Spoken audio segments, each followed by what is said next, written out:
Usihukumu kabla hujahukumiwa. Huu msemo ni kweli kabisa, unafanya kazi. Mimi nilikuwa na kakaangu mmoja. Kipindi hicho nilikuwa mdogo sana, lakini nilikuwa najitambua. Kakaangu alikuwa kaoa mwanamke mmoja na walikuwa wamebarikiwa kupata mtoto mmoja wa kwanza. Lakini kaka alikuwa hajawahi kwenda kwa mwanamke kujitambulisha. Yaani wazazi wa mwanamke walikuwa wanajua tu kwamba mtoto wetu kaolewa sehemu fulani, lakini mume wa mwanao alikuwa hajawahi kumuona. Unaona? Basi siku moja ilikuwa asubuhi. Kaka alikuwa anafanya kazi zake za mtandaoni, alikuwa online mara nyingi sana. Sasa akiwa amekaa pale nyumbani, mtoto akawa analia, unaona. Ikabidi amwambie mkewe kwamba muandalie mtoto chai, itakuwa anahisi njaa, unaona. Basi mwanamke akawa kwenye harakati za kuandaa chai, lakini alipokuwa akitaka kuandaa chai akagundua kwamba sukari haikuwepo, imeisha. Ikabidi amwambie mume kwamba sukari imeisha, ampe hela afuate. Basi kaka akampa hela. Akamwambia nenda pale kwa mangi kachukue sukari chapu uje umpikie mtoto chai. Mwanamke akawa katoka kwenda kufuata sukari. Ameenda pale, muda ukawa unaenda. Mtoto anazidi kulia tu.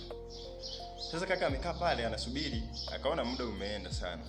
Mwanamke hajarudi. Akamchukua mtoto akaanza kumbembeleza pale kwamba subiri mamako analeta atakuchemshia chai. Lakini kadri anavyozidi kumbembeleza muda unazidi kwenda, mwanamke harudi tu. Na kwa mangi sio mbali sana. Ukilinganisha muda aliotoka pale na angekuwa asharudi na tayari angekuwa ameshachemsha chai ishaiva na angekuwa ameshakunywa. Sasa kaka akiwa pale ndani akawa akapata wasiwasi kwamba kutakuwa na shida gani? Mbona harudi? Unaona?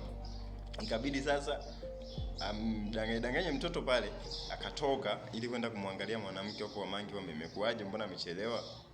Sasa ikawa kaenda mpaka akafika kwa mangi. Anafika kwa mangi akamkuta tu yupo mwenyewe. Dukani hakuna mteja yoyote pale. Kaka akamsalimia akamwambia sasa hizi brother. Mangi akamjibu poa tu. Sasa wanajuana yani. Kwa hiyo akamuuliza hivi shemeji yako umemuona hapa? Maana akatoka nyumbani akaja kununua sukari lakini sijamuona akirudi. Mangi akamwambia shemeji mbona katoka hapa muda sana na nimempimia sukari akaniambia anawahi kurudi nyumbani kwa sababu mtoto analia. Kaka akasema anawahi kurudi nyumbani mbona sijamuona? Mangi akashangaa, hujamuona? Mimi ameniaga hapa ni muda sasa umepita. Basi kaka akawa asida zikaanza kumshika sasa. Unajua wanaume wivu, unaona. Akaanza kuongea maneno pale kwamba sasa kwa huyu mwanamke ananiona mimi mjinga sasa. Yaani mimi namwagiza na isitoshe mtoto kaacha analia, alafu kaona mtoto sio wa muhimu, akafanya mambo yake. Yaani umalaya tu namsumbua.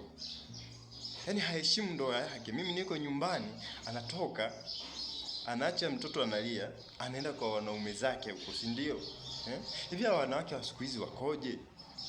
Mangi akawa anamwambia lakini